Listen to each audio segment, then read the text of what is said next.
பேசிட்டு இருக்கும் போது அவர் உள்ள போறாரு. அது ஒண்ணு இல்ல தம்பி, ரைஸ் மில் பத்திரம் உள்ள இருக்கு, அதை எடுத்துட்டு வர போயிருக்காரு. உடனே கொண்டு வந்து பத்திரத்தை கொடுத்தா இந்த பேர் மாத்துறது, ரெஜிஸ்ட்ரேஷன் அதெல்லாம்.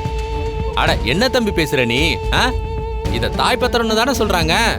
அதே மாதிரி நீ ரெஜிஸ்ட்ரேஷன் வைக்கும் போது நீ எங்க கையெழுத்து போட சொல்றியா, அங்க நாங்க கையெழுத்து போட போறோம். இதெல்லாம் போய் ஒரு பெரிய விஷயமா பேசிட்டு இருக்கியே. எப்படிமா அந்த குடும்பத்துல இப்படி டக்குன்னு ஒரு பிரச்சனையை கிளப்பி விட்டுட்ட? அண்ணன், இந்த குடும்பத்துல பிரச்சனையை உண்டாக்கணும்னா நம்ம பெருசாலாம் யோசிக்கணும்னு அவசியம் இல்ல. லேசா கொளுத்தி போட்டாலே போதும். மத்த எல்லாத்தையும் அந்த பத்மாவும் பார்வதி பாத்துப்பாங்க.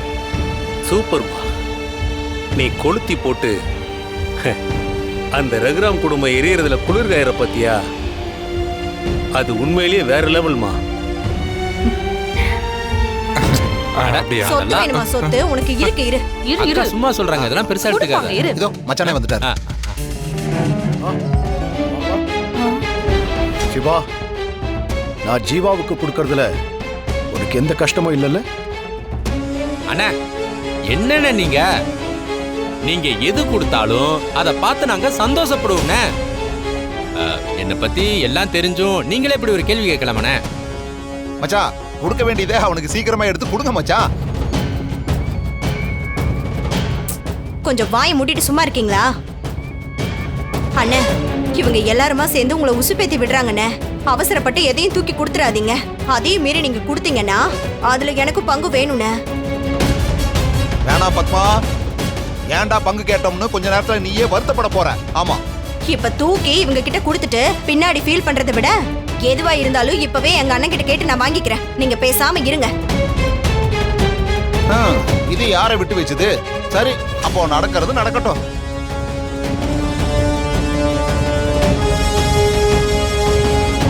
அண்ணா, எனக்கு என்னமோ ஏதோ தப்பா படுதுண்ணே.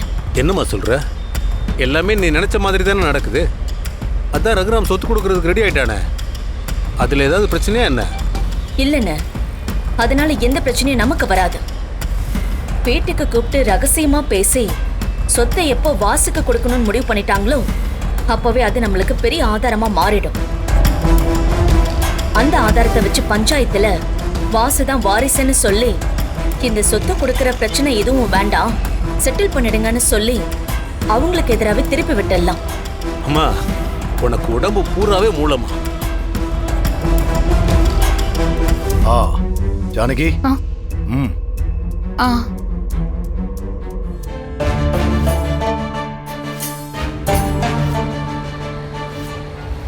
அம்மா, என்னாச்சுமா? சந்தோஷமா இருக்கிற நேரத்துல இப்படி ஏன் முகம் குழப்பமா இருக்கு? இல்லன்னு, பத்மா பார்வதியை தவிர அந்த குடும்பத்துல இருக்கிற எல்லாருமே இந்த விஷயத்துல வாயை திறக்கலையே. அதுவும் அந்த சிவாவும் மணியும் சேர்ந்து ரைஸ் மில் சொத்தை கொடுங்கன்னு சொல்றாங்க.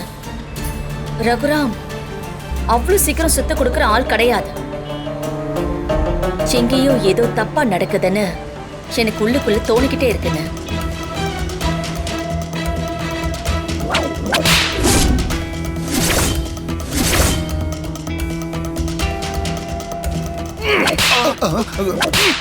நல்லா விழுங்க மச்சான். அப்படிதான் போடாதீங்க. ஐயோ ஐயோ வேணாம், பாத்துங்க மச்சான். ஐயோ வேணாம். என்னடா நான் உனக்கு அப்பாவா? நீ எனக்கு மகனா?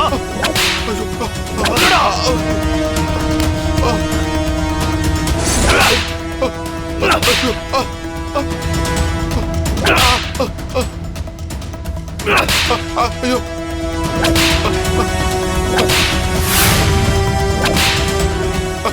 ஐயோ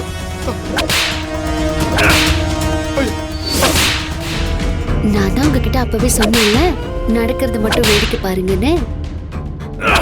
ஐயோ, என்னம்மா ரகுராம் காட்டுத்தனமா அடிக்கிறான்?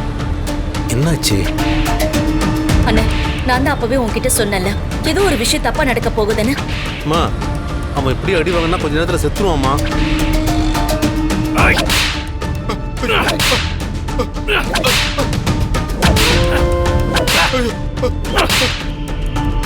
என்ன முடிவெடுக்க போறேன்னு தெரியாம பங்கு வேணும்னு தானே கேட்டேன். போடுங்க. பாத்துக்கு மச்சான். அண்ணே அண்ணே அண்ணே நான் தெரியாம பேசிட்டேண்ணே, என்ன மன்னிச்சிருங்கண்ணே. நீ தெரியாம பேசுனியா? எல்லாம் தெரிஞ்சுதான் பேசுன. விழுங்க மச்சான். அப்படிதான். நல்லா விழுங்க மச்சான். நான் நடிக்கிறேன். கொஞ்ச நேரத்துக்கு முன்னாடி அவதானே எனக்கும் பங்கு வேணும், அது என்னோட உரிமைன்னு வாய்களையும் பேசினால. என்னோட சந்தோஷத்துக்காக இன்னும் 2 சவுக்களை கொடுங்க மச்சான். எடுத்து கொடுங்க. அப்படிதான். அண்ணா அப்படியே இவளுக்கு 2 போட்டு போடுங்க.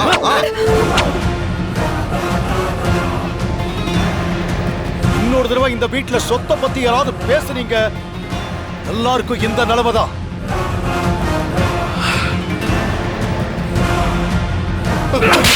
அப்படிதான். விழுங்க மச்சான். ஐயோ வேணாயா, அப்பா, ஐயோ வேணாம். ஏய், நீ என் மேல பஞ்சாயத்துல புகார் கொடுத்ததுக்கும் என் மேல பழி போட்டதுக்கும் நான் வருத்தப்படல. நீ இந்த குடும்ப வாரிசுன்னு சொன்னல, அது கூட உண்மையா இருக்கலாம். ஆனா நீ என்னோட புள்ள, நான் உனக்கு அப்பான்னு சொன்ன பாத்தியா? அதுல நீ என்ன அவமானப்படுத்தினதும் இல்லாம உன் அம்மாவையும் சேர்த்து அவமானப்படுத்திருக்கடா. நீங்களாம் என்ன ஜென்மண்டா? மனுஷனா பிறந்தவன் 2 விஷயத்தை விட்டு கொடுக்க கூடாது. ஒண்ணு அவனை சுமக்கிற தாய் மண்ணு, இன்னொன்னு 10 மாசம் அவனை வயித்துல சுமந்து பெத்த அவனோட அந்த தாய். ஆனா நீ இது 2ஐயும் விட்டு கொடுத்துட்டு தேசாந்திரியா திரியறியடா. அப்படிதான் மச்சான். விழுங்க. ஐயோ மச்சான், நாம நினைச்ச மாதிரி எல்லாம் நடந்துருச்சு இல்ல? அதான் எங்க அண்ணங்கிறது. இது தெரியாம என் பொண்டாட்டியும் உங்க பொண்டாட்டியும் சொத்துன்னு அலைஞ்சாங்கல்ல, அங்க பாருங்க அவங்க 2 பேரும் மூஞ்சையும். மச்சான், பெரிய மச்சான் அவனை அடிச்சது கூட நான் அவ்வளவு சந்தோஷப்படல. ஆனா அந்த இடப்பட்ட கேப்ல என் பொண்டாட்டி அப்படியே வெளுத்தாரு பாருங்க. அத நினைக்கும் போது அப்படியே மனசு குளிருது. அட போங்க மாமா, உங்களுக்கு கொடுத்து வச்சிருக்கு. உங்க பொண்டாட்டியே வெளுத்து விட்டாரு. ஆனா டா நிக்குதே பியூட்டி பார்லர் மாதிரி, என் பொண்டாட்டி மேல ஒரு அடி படலையே. பத்மா இந்த வீட்டு பொண்ணு, அது மட்டும் இல்லாம மச்சானோட தங்கச்சி வேற. அதனால அவளை அடிக்கிறதுக்கு முழு உரிமை அவருக்கு இருக்கு. ஆனா பார்வதி இந்த வீட்டுக்கு வாழ வந்த பொண்ணு, அதனாலதான் அவன் மேல கை வைக்கல. இவ்வளவு கோபத்திலையும் அந்த மனுஷனுக்கு எவ்வளவு நிதானம், பொறுமை, சுய கட்டுப்பாடு. சும்மா சொல்லக்கூடாது மச்சான்.